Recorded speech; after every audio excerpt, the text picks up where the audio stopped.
Assalamualaikum warahmatullahi wabarakatuh. Kita jumpa kembali teman-teman di modul 6.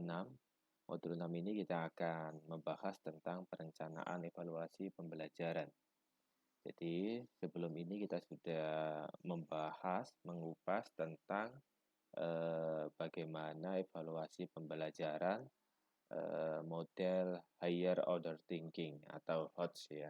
Nah, sekarang kita berbicara tentang bagaimana merencanakan evaluasi pembelajaran. Tentunya isu utama di sini adalah bagaimana tahapan-tahapan atau prosedur perencanaan evaluasi pembelajaran yang baik dan benar supaya butir soal yang kita hasilkan itu benar-benar valid, reliable, dan adil. Adil artinya tidak merugikan siapapun. Teman-teman sekalian, jika kita mengacu dalam berbagai literatur, setelah saya kombinasikan, setelah saya compare, maka secara operasional saya merumuskan ada 6 tahapan yang perlu kita lakukan ketika kita merencanakan kegiatan evaluasi pembelajaran. Tahapan pertama adalah kita menentukan tujuan evaluasi yang kita buat itu sendiri. Baru kemudian adalah kita menentukan kompetensi dan indikator yang akan kita evaluasi. Yang ketiga adalah kita menentukan bahan ajar apa saja yang akan kita evaluasi. Setelah itu, kita menentukan teknik evaluasi yang akan kita gunakan. Dan yang kelima adalah menyusun indikator esensial dan butir soal. Dan yang terakhir adalah melakukan uji kualitas butir soal. Setelah itu baru soal kita paketkan, kita kelompokkan, dan kita gunakan. Baik, secara singkat saya akan menyampaikan beberapa strong point terkait masing-masing tahapan. Tahapan pertama adalah menentukan tujuan evaluasi. Teman-teman masih ingat bahwa berdasarkan tujuannya, evaluasi itu dapat dibagi menjadi 3 jenis, yaitu diagnostik, selektif, atau evaluasi penempatan. Nah, evaluasi diagnostik itu biasanya kita pada umumnya bisa menggunakan teknik tes maupun teknik non-tes, tergantung pada karakteristik kompetensi yang akan kita ukur, yang akan kita evaluasi. Kemudian jika selektif itu biasanya secara umum yang digunakan adalah teknik tes, karena ini biasanya hasilnya digunakan untuk menyeleksi lolos atau tidak dan lain sebagainya. Dan yang terakhir adalah evaluasi penempatan, dapat menggunakan teknik tes maupun teknik non-tes. Teman-teman sekalian, tujuan evaluasi ini sangat penting sekali kita sadari sejak awal, sehingga metodologi atau teknik-teknik yang kita tentukan berikutnya itu sudah clear dan jelas arahnya kemana, ya. Jadi seringkali misalkan kita menyusun tes itu, tapi kita belum selesai di tahap pertama. Tujuan evaluasi ini kita gunakan untuk apa? Nah, jika contohnya adalah ujian tengah semester, UTS yang kita lakukan, maka tujuan evaluasi yang kita lakukan adalah evaluasi diagnostik, yaitu untuk mendeteksi berbagai macam perkembangan capaian pembelajaran siswa-siswa kita di tengah program atau di tengah semester. Nah, lain lagi jika misalkan UAS yang kita lakukan, maka tujuannya adalah untuk seleksi siapa yang sudah melampaui KKM atau ketuntasan kriteria ketuntasan belajarnya, mana yang belum. Jadi KKM ketuntasan minimalnya itu mana yang sudah terlampaui dan mana yang belum. Jadi diseleksi. Itu ya terkait tujuan. Berikutnya adalah setelah kita menentukan tujuan, maka kita menentukan kompetensi dan indikator mana saja yang akan dievaluasi. Dalam beberapa buku paket itu biasanya setiap bab atau materi itu sudah dideskripsikan. Materi ini itu nyantolnya ke indikatornya mana, ke indikator apa, dan ke kompetensi dasar apa. Dan kompetensi dasar tersebut merupakan breakdownan dari kompetensi inti mana. Nah, itu biasanya setiap materi itu sudah setiap buku ajar yang sekarang kita pegang yang buku buku ajar yang digunakan oleh guru biasanya standarnya sekarang itu sudah ada deskripsi KI-nya, juga KD-nya, dan bahkan dilengkapi dengan deskripsi indikator. Nah, teman-teman sekalian, dalam konteks evaluasi pembelajaran, indikator ini merupakan rumusan operasional dari kompetensi dasar. Jika kompetensi dasar ini adalah breakdown dari kompetensi inti, maka indikator ini adalah rumusan operasional dari kompetensi dasar. Pertemuan sebelumnya sudah saya sampaikan bahwa ada beberapa kata kerja operasional. Nah, dalam menyusun indikator ini kita menggunakan kata kerja operasional. Jika misalkan soal yang kita buat itu adalah HOTS C4 misalkan, maka kita menggunakan kata kerja operasional untuk mendeskripsikan kompetensi dasar ke dalam bentuk indikator. Nah, tadi sudah saya sampaikan, 3 hal ini biasanya sudah tersaji di setiap buku paket. Tapi persoalannya, seringkali indikator itu kita anggap misalkan kurang operasional atau kurang sesuai. Maka guru bisa mengembangkan sendiri, mengacu pada apa yang sudah tersaji di buku paket bisa dikembangkan sendiri. Nah, ini Gunandar menegaskan bahwa rumusan indikator yang baik itu adalah memuat kompetensi dasar indikator materi yang hendak diukur. Ya, jadi dalam menyusun indikator itu di samping memuat aspek kompetensinya juga memuat aspek materinya. Ya, nanti ada contohnya. Kemudian yang kedua adalah memuat kata kerja operasional yang dapat diukur. Tadi sudah saya jelaskan ya. Jadi menggunakan kata kerja operasional silakan dilihat lagi dan berkaitan dengan indikator atau materi dan dapat di breakdown dalam bentuk butir soal. Jangan sampai misalkan kita membuat indikator yang deskripsi narasinya itu kita yakini sudah bagus, ternyata setelah itu sulit sekali di breakdown dalam bentuk butir soal. Nah, ini harus dihindari. Memang dalam mengembangkan indikator ini harus sering latihan, ya, butuh jam terbang. Setelah kita menentukan kompetensi dan indikator yang akan dievaluasi, selanjutnya kita tentukan bahan kajian apa yang akan dievaluasi. Teman-teman sekalian, jika kita lihat itu bahan kajian banyak sekali dalam satu semester itu. Nah, ketika kita mau melakukan UTS, kita harus memilih bahan kajian mana yang akan kita ujikan, yang akan kita evaluasikan ke mahasiswa. Nah, oleh karena itu, mengingat waktu yang tersedia itu biasanya terbatas, maksimal adalah biasanya 90 menit untuk setiap mata pelajaran, maka kita harus memilah bahan kajian mana saja yang menurut kita penting dan itu menjadi pokok utama dalam materi-materi ajar kita itu yang akan kita ujikan.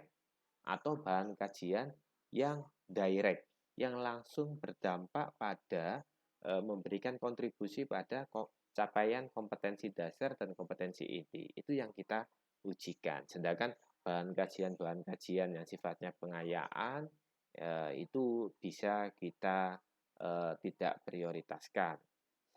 Selama waktunya masih memenuhi, nah boleh saja kita pilih. Nah, jadi tahap berikutnya adalah memilah dari sekian banyak bahan kajian mana yang akan diujikan. Cari bahan kajian yang direct, yang langsung berkaitan dengan indikator. Teman-teman sekalian, setelah itu adalah kita menentukan teknik evaluasi apa yang akan kita gunakan. Kita dulu sudah pernah membahas bahwa ada teknik tes, teknik non-tes. Bentuknya teknik tes itu apa saja, bentuknya teknik non-tes itu apa saja, itu bisa kita pilih, bisa kita gunakan. Nah, apa yang harus diperhatikan ketika kita menentukan teknik tes? Yang pertama adalah kita harus memperhatikan karakteristik dari indikator yang mau kita uji. Dan kita juga harus memperhatikan karakteristik dari bahan kajian yang akan kita ujikan. Baru kemudian kita bisa menentukan teknik evaluasi yang tepat. Misalkan indikatornya adalah menuntut siswa bisa mempraktekkan sholat misalkan. Maka teknik evaluasi yang digunakan itu adalah sebaiknya praktek.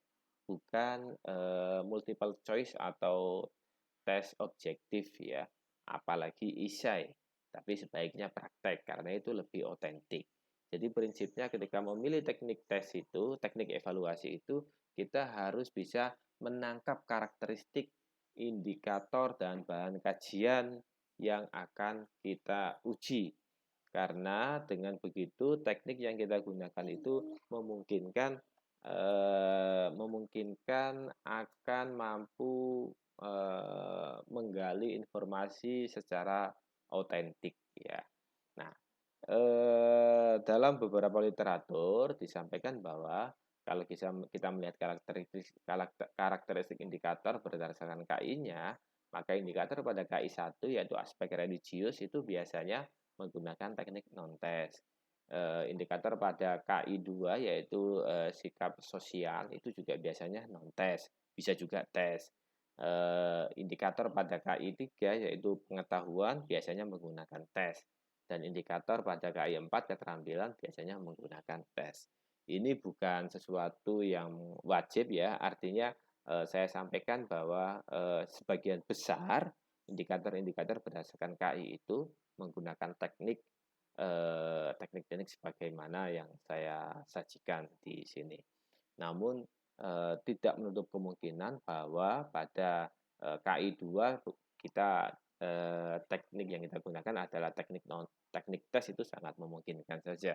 Tinggal bagaimana kita mengembangkan butir soal yang bisa yang tidak mereduksi dari kompetensi yang mau kita ukur.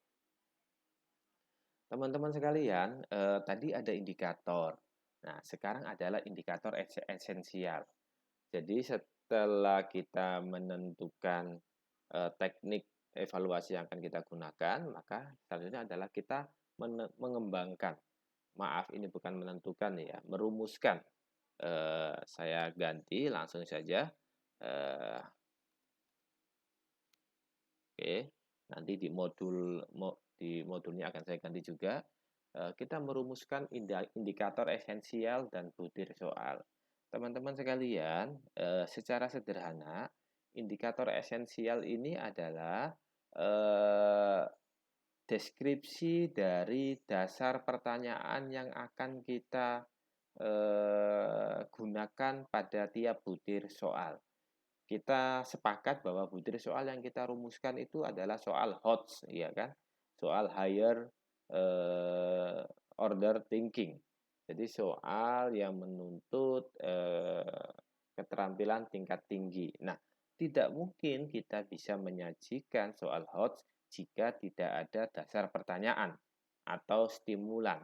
Kita kemarin sudah menjelaskan bahwa komponen soal itu ada 3 untuk multiple choice, yaitu ada dasar pertanyaan, ada pertanyaannya, dan ada pilihan jawabannya. Nah, kalau yang esai ada dasar pertanyaannya, kemudian ada pertanyaannya. Maksudnya adalah supaya mahasiswa atau siswa ketika mengerjakan tugas itu, mereka terangsang, terstimulan untuk menalar, tidak hanya mengingat.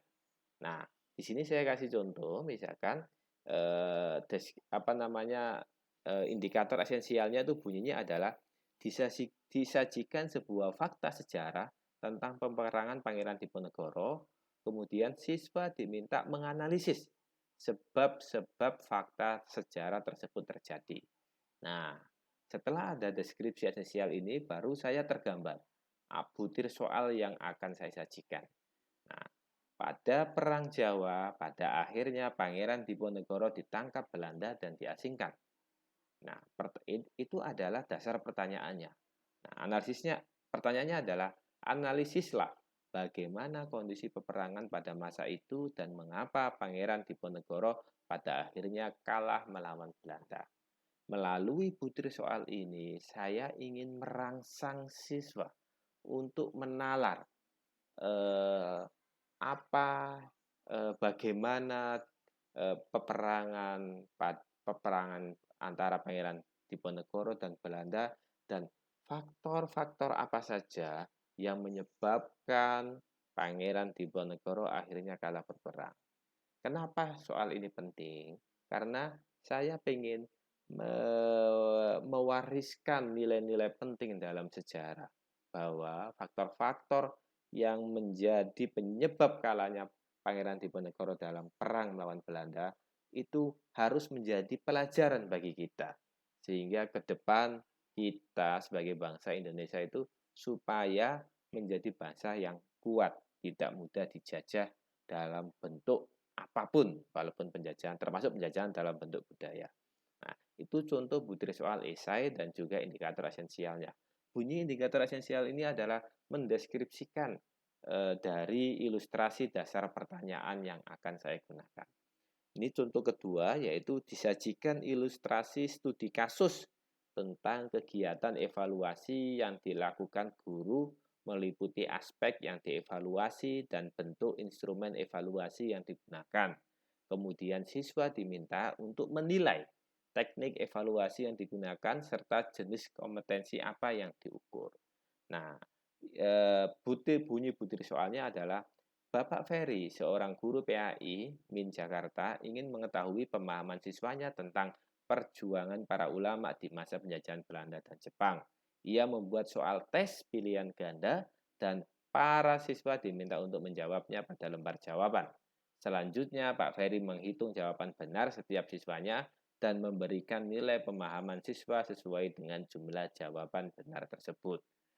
Teknik penilaian apa yang digunakan serta kompetensi apa yang diukur oleh Pak Ferry. Nah, mulai dari kata teknik sampai tanda tanya ini adalah pertanyaannya. Sedangkan dua kalimat di atasnya ini adalah dasar pertanyaannya. Nah, indikator esensial ini adalah mendeskripsikan kira-kira dasar pertanyaannya itu seperti apa. Ya. Jadi dengan soal yang seperti ini siswa juga akhirnya menilai kira-kira di kasus ini masuk ke teknik penilaian yang mana ya. Nah, kalau menilai itu adalah C5 ya kan. Kalau menganalisis adalah C4. Nah, soal yang nomor 1 ini adalah sedang tingkat kesukarannya. Dan soal yang nomor C5 ini adalah menilai walaupun C5 tapi masuk kategori mudah. Nah, jadi indikator esensial itu adalah dikembangkan mengacu pada indikator dan bahan kajian. Jadi jangan sampai salah ya, indikator esensial dengan indikator itu sesuatu yang berbeda. Jika indikator esensial itu adalah turunan dari kompetensi dasar, maka indikator esensial ini adalah deskripsi dari dasar pertanyaan yang akan digunakan dalam butir soal. Tentunya deskripsi ini juga tetap harus mengacu pada bahan kajian dan indikator. Maka kita bisa ilustrasikan bahwa bahan kajiannya di sini adalah tentang peperangan Pangeran Diponegoro, ya kan? Mata pelajaran sejarah misalkan. Gitu teman-teman terkait dengan merumuskan indikator esensial dan butir soal. Saya harap teman-teman bisa mendalami bahwa indikator esensial itu seperti apa karena ini merupakan sesuatu yang sangat amat penting sekali dalam keseluruhan rangkaian perencanaan evaluasi pembelajaran.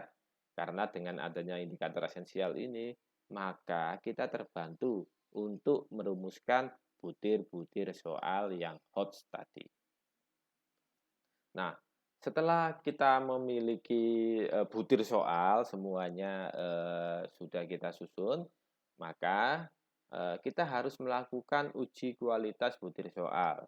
Kenapa ini harus kita lakukan? Kita ingin memastikan bahwa soal yang kita peroleh itu memang kualitasnya baik atau sesuai dengan standar. Dalam menguji kualitas soal itu ada beberapa hal yang harus kita lakukan. Yang pertama, menguji validitasnya.